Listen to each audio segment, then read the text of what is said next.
Saudara-saudara, aku sendiri tidak menganggap bahwa aku telah menangkapnya. Tetapi ini yang kulakukan.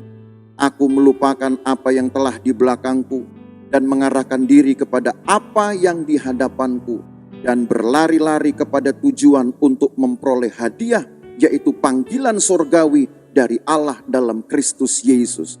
Yang Paulus ingin maksudkan di sini adalah upah dari pekerjaannya sebagai seorang pemberita Injil sejak ia ditangkap oleh kasih karunia Allah itu. Jadi ada waktu di mana Tuhan menangkap seseorang karena belas kasihannya. Sampai dengan seseorang yang ditangkap itu masih dapat memberikan hidupnya di akhir usianya. Itulah yang menentukan berapa besar upah yang dia terima. Tapi Paulus tidak mau berhitung apa yang sudah dia buat, apa yang sudah dia hasilkan. Paulus katakan, aku melupakannya. Dia tidak mau berhitung. Walaupun dia bisa saja berhitung untuk menuntut haknya. Tapi dia tidak mau berhitung. Sebab dia yakin ada upah yang pasti dia akan terima sebagai haknya. Atau setidaknya yang dia pikirkan dalam ayat ini. Kalaupun dia tidak mendapatkan upahnya, dia sudah menerima hadiah dan itu lebih besar dari upahnya.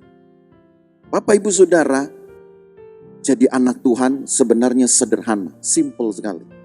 Kita tidak perlu menuntut, memaksa, karena saya yakin Tuhan tahu, Tuhan maha melihat, Tuhan maha penyayang. Dia tahu bahkan kekuatan kita, dia tahu bahkan motif hati kita, dia tahu pekerjaan kita, dan dia pun tahu cara mengukur upah atau buah-buah dari pekerjaan kita. Dia tahu. Tapi kalau kita menuntut, belum kita menuntut, kita seolah merasa bahwa jasa kita sudah besar, entah terhadap gereja mungkin kita merasa jasa kita sudah besar, maka engkau sebenarnya tidak mendapat apa-apa. Engkau adalah orang yang paling malang di dunia ini. Ingat nih, Paulus pun berkata, setelah ia ditangkap oleh Kristus, dia memberi hidupnya untuk pemberitaan Injil, walaupun resikonya adalah kematian. Karena dia menulis dalam banyak pengalamannya, dia berhadapan dengan maut hampir tiap hari.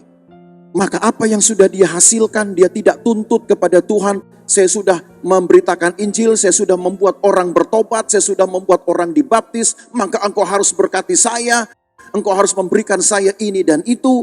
Justru yang Paulus lakukan, ia melupakannya. Ia tidak lagi mau mengingatnya. Seolah dia tidak ingin mempunyai satu daftar tuntutan untuk menuntut haknya. Sebab dia tahu, kalaupun upahnya ditahan, toh dia sudah menerima hadiah yang jauh lebih bernilai daripada upah. Maka Bapak Ibu Saudara, semangatkanlah hidupmu supaya apa yang engkau buat untuk Tuhan itu engkau buat hanya dengan girang hati tanpa tuntutan. Sebab toh yang kita terima dari Tuhan sudah jauh lebih besar, jauh lebih bernilai dari apa yang biasa atau bisa kita tuntut dalam hidup kita.